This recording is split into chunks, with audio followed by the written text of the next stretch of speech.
बीचमा आउँदैमा विकास आउँछ भन्ने छैन। यो सदरमुकाम यहाँ सार्ने क्रममा हामीले धेरै लडाइँहरू लड्यौँ, दुईटा पार्टी विभक्त भयो र एकदम विभाजित भएर समाज खण्डित हुने परिस्थिति भयो र धेरै ठुलो समस्याबाट अन्तिममा यो अफिसहरू चाहिँ साटासाट गरेर केही सौदाबाजी गरेर यो ठाउँमा चाहिँ यो सदरमुकाम चाहिँ यो भीमसेन थापाको चाहिँ पालिका केन्द्र चाहिँ हामीले यहाँ पायौँ।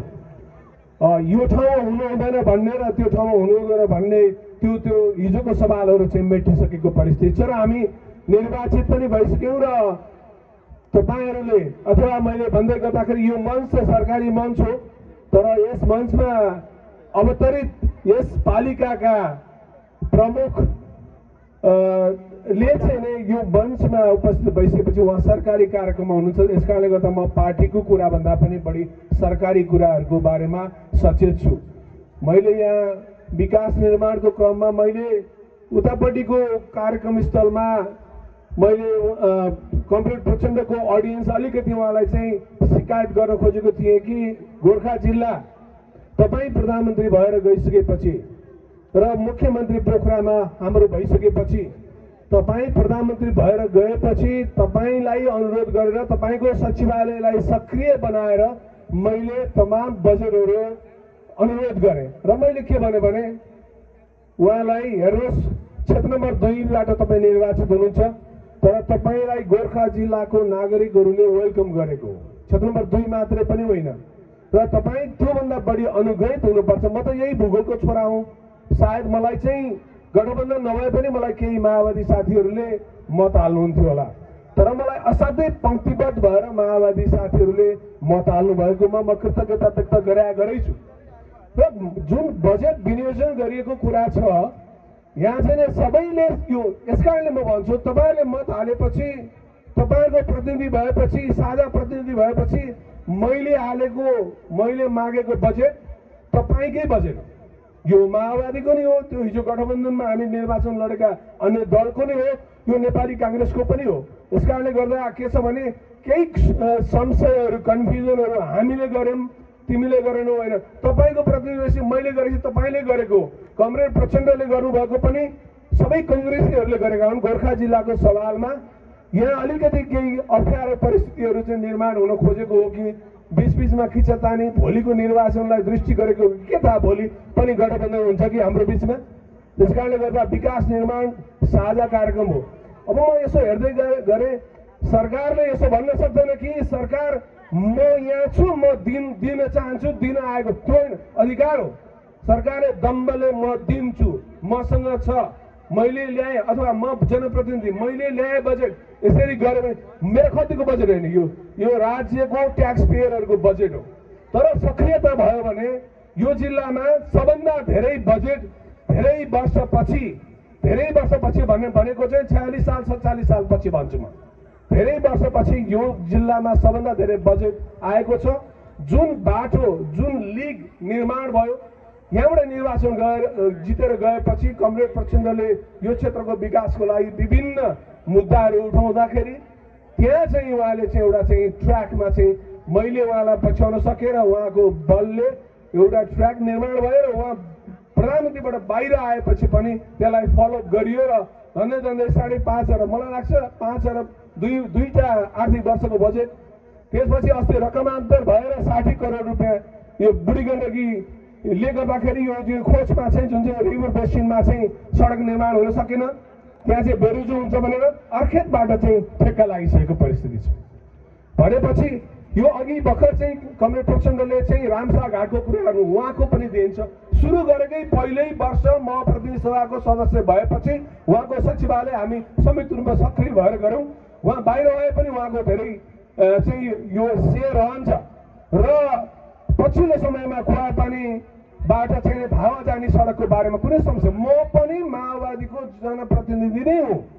यस कारणले गर्दा हामी संयुक्त काम गरिरहेछौँ। यसमा मैले गरेन स्थानीय रूपमा चाहिँ असाध्यै यो चाहिँ तिक्तताहरू चाहिँ नआओस्, मेरो विनम्र अनुरोध छ। अब आउने बजेट पनि हामी अहिले भन्यौँ भने भोलि काटिन सक्छ। त्यस कारणले गर्दा हामी चाहिँ यसलाई चाहिँ बाहिर चाहिँ एक्सपोज गर्दैनौँ, तर मागेका बजेटहरूमा कल्पनाभन्दा माथिल्लो स्तरमा आउन सक्छ अथवा हिजो बनेको जुन ट्र्याक छ त्यो बजेट नकाटियोस् भनेर हामीले केन्द्रीय मन्त्रीहरूलाई अनुरोध गरेका छौँ। मैले यहाँ यति थप्न लागेँ कि यहाँ मैले भर्खरै असाध्यै धेरै मेरो साथीहरूले केही अलिकति दुःख सुख गर्नुभयो कि धावा क्वाया भन्जानको सडकको बारेमा मैले भर्खर भने झिङ्गटे अर्साङ बोर्लाङ आरुघाटको बारेमा त्यो चक्रपथको बारेमा मैले भनिरहनु परेन। हामीसँग तमाम रेकर्डहरू छन्। म चाहिँ सबै चाहिँ म रेकर्डमा विश्वास गर्छु, निवेदन दर्ता गर्छु, प्रधानमन्त्री कार्यालयमा दर्ता भएका छन्। प्रधानमन्त्रीज्यूको पूर्व प्रधानमन्त्रीको स्वकीय सचिव शिव खकुरेलजीलाई सम्झिन्छु, बहुत मेहनत गर्नुभयो। अर्को एकजना मलाई लाग्छ उहाँको मैले नाम बिर्सेँ, I will try to remember उहाँको नाम। उहाँले धेरै सहयोग गर्नुभएको छ, प्रधानमन्त्री कार्यालयमा हुनुहुन्थ्यो। यसै गरी हामीले पनि मेहनत गरेका छौँ। यो भन्तना गाउँ मोहरियाको सडकको बारेमा चाहिँ कन्फ्युजन छ। हामीसित हामीले माग गरेको प्रमाणहरू छन् र त्यो माओवादीको बलमा मैले जितेर मैले मागेको र मेरो पार्टी त मेरो त ब्लडमा मेरो कङ्ग्रेस, म आमा डेमोक्रेट्स, तर माओवादी साथीहरूले मलाई नजितायो भने म त्यो माग्ने ठाउँ पुग्दैन थिएँ। त्यो मैले एहसास गर्नुपर्छ, रियलाइज गर्नुपर्छ। यो सबै कुरा मैले यहाँहरूलाई भन्न किन चाहेँ भने धेरै कङ्ग्रेसी साथीहरूले चाहिँ यहाँ कन्फ्युजन भयो, हामीले गरे भन्ने भयो। कतै कन्फ्युजन हुनु पर्दैन। We are together. यो 5 वर्ष हामी समान एकै ठाउँमा बसेर काम गरिरहेछौँ। मैले यहाँलाई अर्को केही थप कुरा गर्न चाहेँ भने यो सरकार भनेको के हो भने सरकार भनेको चाहिँ आफै प्रब्लम।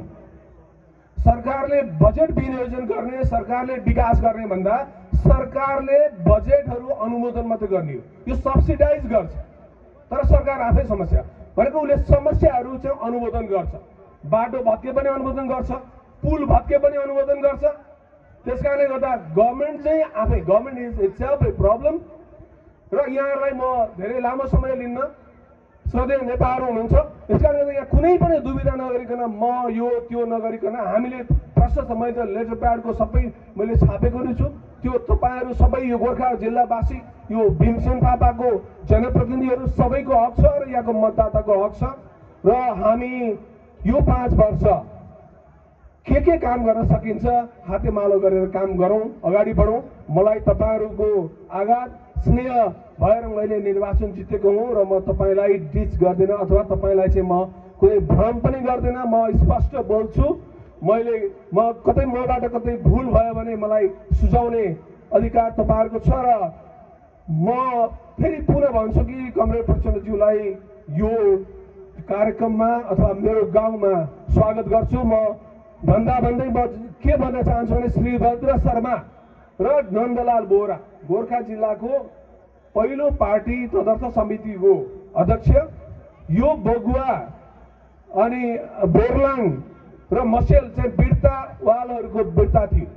राजाका 2 जना जो पुर्यतहरू थिए, अम्बिका र चण्डिका भन्ने, 7 गुम्तीमा काठमाडौँमा घर थियो, उहाँले खजाउनु भएको थियो।